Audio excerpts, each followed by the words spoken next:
Slightly dramatic, thoughtful music starts softly in the background.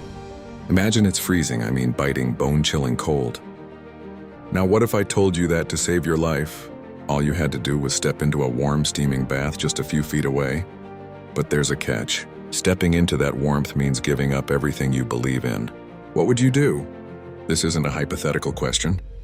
This is the real story of the 40 martyrs of Sebaste. The year is 320 AD in the city of Sebaste, which is in modern-day Turkey. The Roman Empire is in a state of flux. The Emperor Licinius, who ruled the East, had just issued an edict. All soldiers must make a sacrifice to the pagan Roman gods. For most, this was just a routine part of military life. But for a group of 40 soldiers in the elite 12th Legion, the Thundering Legion, it was an impossible demand. They were brothers in arms and brothers in faith. When their general, Agricola, demanded they perform the sacrifice, they refused, not out of disrespect for the Legion, but out of devotion to their god. Agricola was furious. He tried persuasion, he tried threats of demotion and disgrace. But the 40 soldiers stood firm together.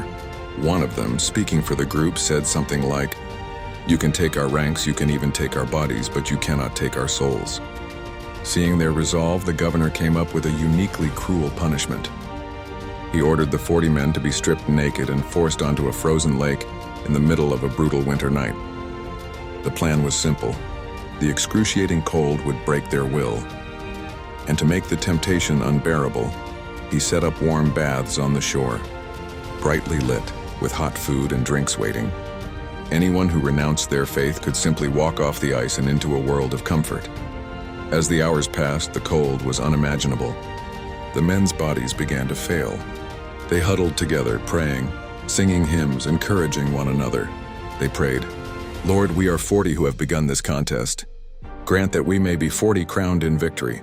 But the temptation was immense. The glowing warmth of the bathhouse called to them. And then, one of them broke. He couldn't take it anymore. He stumbled off the ice, crawling towards the shore, towards the promise of relief. The other 39 watched as their brother abandoned them. But as soon as the freezing soldier was immersed in the hot water, the sudden shock to his system killed him instantly. He gave up his faith for a moment of comfort that he never even got to enjoy. The remaining 39 were devastated but resolved. Just then, something incredible happened. One of the Roman guards who had been watching the entire ordeal, a man named Aglaeus, was stunned. He saw the cowardice of the one who gave in, and the incredible courage of the 39 who stayed. And according to the legend, he saw a vision. Crowns of light descending from heaven, one for each of the martyrs on the ice. But there were only 39 crowns.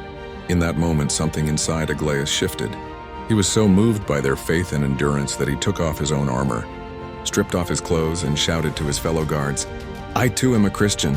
He walked out onto the frozen lake to join the others, making their number 40 once again. When morning came, the Roman officials found the men still on the ice, barely alive. Enraged that their plan had failed, they broke the men's legs and then burned their bodies. Their story, however, could not be burned away. The moral here isn't just about faith, it's about integrity and the power of conviction. It's about standing for what you believe in, even when the warm bath of conformity looks so tempting. It's a reminder that true strength isn't about avoiding pain, but about finding something worth enduring it for. What seemingly small compromises are you making in your own life? Let me know in the comments. And if you love stories of courage and history, make sure to like and follow for more.